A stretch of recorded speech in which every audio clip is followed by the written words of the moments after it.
So you might think the main challenge to Enlightenment ideas comes from the usual places, right?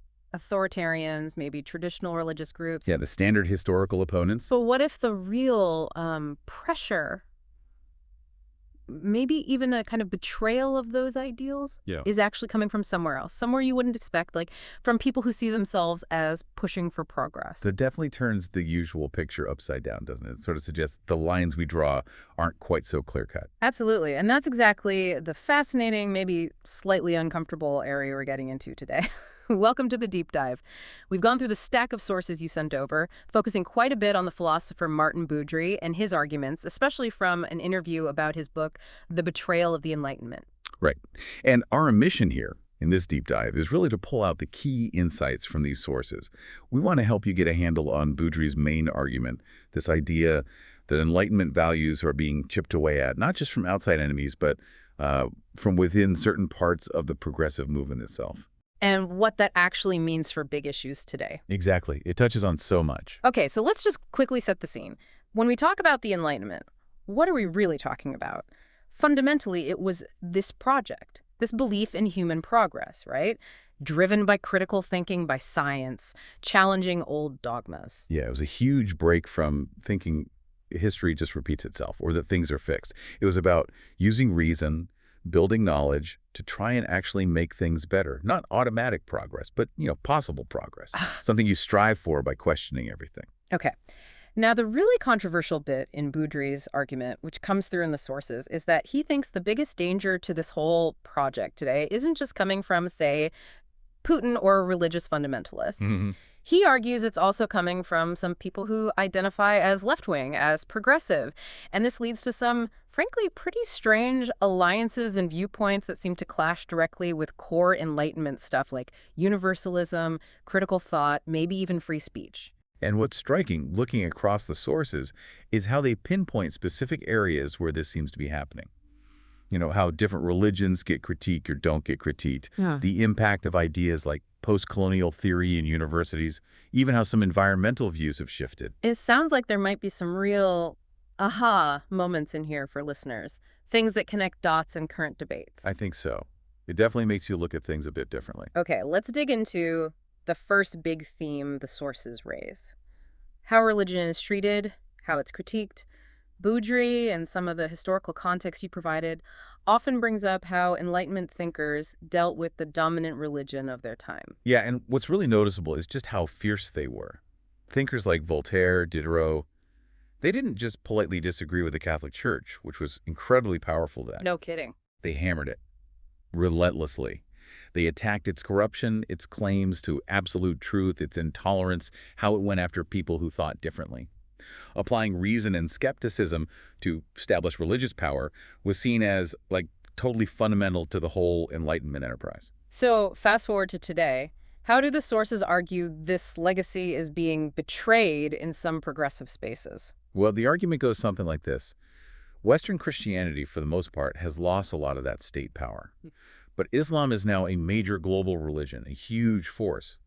Yet there seems to be a real hesitation, a reluctance among many on the left to apply that same kind of sharp critical analysis to it. It's not just a lack of critique, is it? Some sources suggest it goes further. Right. It's suggested that sometimes those who do offer critiques, especially people from Muslim backgrounds like ex-Muslims or liberal Muslim reformers, they can get actively shut down or marginalized by voices on the left. And you see this reflected in the language, too. Some of your sources mention the term Islamophobia being used very quickly. Yes, and the Boudry interview mentions some really uncomfortable slurs used against dissidents from Muslim backgrounds terms, implying they're not really part of their community, trying to be white on the inside. It's jarring. And the contrast one source makes is stark. Nobody called Voltaire Christianophobic for taking on the church back then. It makes you wonder, how did a movement that historically defined itself by challenging powerful dogmas end up, in some corners at least, being so protective of another major global religion, almost shielding it from the kind of critique it once celebrated against Christianity? The sources seem to suggest a few overlapping reasons. One key thing seems to be the progressive focus on victims, which isn't necessarily bad in itself. No, absolutely not. Compassion for the oppressed was central to Enlightenment thinkers, too. People persecuted for beliefs, crushed by old systems. That's vital. But the sources argue there's been a kind of shift, especially when that focus becomes what Boudry calls, maybe controversially, a cult of victimhood. Historically, say back in the Marxist phase, the main victims were seen in economic terms, Yeah. right? The working class versus the capitalists. Exactly. The primary lens was economic exploitation. But here's where the sources highlight a really crucial change, drawing heavily on certain kinds of post-colonial theory. That victim versus perpetrator dynamic has increasingly moved away from class and towards identity, specifically race and historical power imbalances. Yeah, it shifted towards this framework where the world is often carved up into white Western oppressors versus Mm. people of color and Western victims. One source even calls this a major mutation in how parts of the left view the world. And this framework, coming out of post-colonial theory, it's undeniably become really influential in Western institutions, particularly universities. Oh, definitely. You see it in things like campaigns to decolonize the curriculum, questioning why so many dead white men dominate reading lists. Now, adding diverse voices is important, obviously, but the sources argue this often arrives bundled with that deeper, more adversarial, oppressor-oppressed worldview. A kind of zero-sum game view, influenced by thinkers like Frantz Fanon, as one piece mentions, suggesting conflict is almost inevitable, the oppressed need to overthrow the oppressor system entirely. And this is where the analysis in the sources gets really pointed, turning to the incredibly tangled situation with Israel. When you look at Israel only through that specific post-colonial lens, It gets labeled simply as a settler colonial state. right? Israelis, despite the huge diversity, large numbers of Jews from the Middle East, from Africa, they get painted as basically white adjacent or just white oppressors. And Palestinians become the sort of archetypal colored victims. But the sources really stress how much history gets flattened or ignored by that simple label. Absolutely crucial point. Israel wasn't founded like, say, British India or French Algeria. It emerged from a UN plan, a partition plan. Accepted by Jewish leaders, rejected by Arab leaders at the time, it's on land with thousands of years of continuous Jewish history, not just some remote place picked for resource extraction. And this idea that Israelis can just go back somewhere, it doesn't make sense for most people. Unlike, say, a British administrator in India who could go back to Britain, the vast majority of Jews who ended up in Israel, especially after being forced out of Arab and Muslim countries, there was no other back for them to go to. Exactly. It wasn't like they had another passport waiting. One source even makes a comparison, saying countries like the US or Australia are arguably much clearer examples of classic settler colonialism involving the near-complete displacement of indigenous peoples on a massive scale. Okay, so if the history is that much more complicated, why does Israel attract such an intense, almost obsessive focus from some parts of the progressive left, according to these sources? The sources suggest a couple of things. Anti-Semitism is mentioned as a factor, for sure, but maybe even more centrally. Within this specific post-colonial framework, Israel is seen as a target that seems, well, achievable for decolonization. Unlike the US, maybe. Too big, too powerful to realistically dismantle using this model. Perhaps, but a small country, less than 10 million people. The sources argue the illusion can be maintained, however wrong it might be, that Israel could somehow cease to exist in the near future. Which, as one article points out, is literally the stated goal of groups like Hamas, Hezbollah, the Houthis. Yeah. And the sources describe the shock some academics felt after October 7th, seeing colleagues who deeply buy into this post-colonial ideology sign letters that seem to glorify Hamas's violence as resistance, basically refusing to condemn atrocities and conflating a terrorist group with the entire Palestinian cause. It really brings us back to that core Enlightenment value question, doesn't it? If critical thinking and free speech are key, why has it become so hard, almost taboo in some circles, to criticize certain groups or ideas, especially if they fit into that perceived victim category? It seems to loop back to that really strong fear of being called racist or Islamophobic, and the sources are clear. Hmm. Yes, some people on the far right do use critiques of Islam cynically as a cover for bigotry. That's real. And that makes others on the left incredibly wary of any criticism at all, because they don't want to be lumped in with the actual bigots. That seems to be the dynamic described. But the devastating consequence, the sources argue, is that it abandons the very people who should be natural allies based on historical progressive values, the liberal Muslims, the ex-Muslims, the Arab dissidents who are trying to critique radical Islamism or authoritarianism from within. It's seen as a betrayal of universalism, the idea of applying the same critical standards fairly to everyone. There's a particularly sharp point made in the material about this idea, sometimes floated in critical theory circles, that maybe rationality or science are somehow inherently white concepts. The source calls that out as deeply racist itself, suggesting non-Western people are somehow less entitled to or capable of reason. Wow. Okay, let's shift slightly. Still related, but moving beyond religion and identity politics for a moment. Beaudry also sees a similar kind of departure from Enlightenment thinking in parts of the environmental movement. Yeah, this is another surprising reversal highlighted in the sources. Historically, many figures on the left, even Karl Marx himself, as one article notes, were actually big fans of industrialization, technology, economic growth. Right, the idea was progress involved mastering nature, creating more abundance, lifting people out of poverty through technology. Definitely. But today, you see influential movements pushing for degrowth, often expressing a deep distrust of technology, of industry, even of economic growth itself.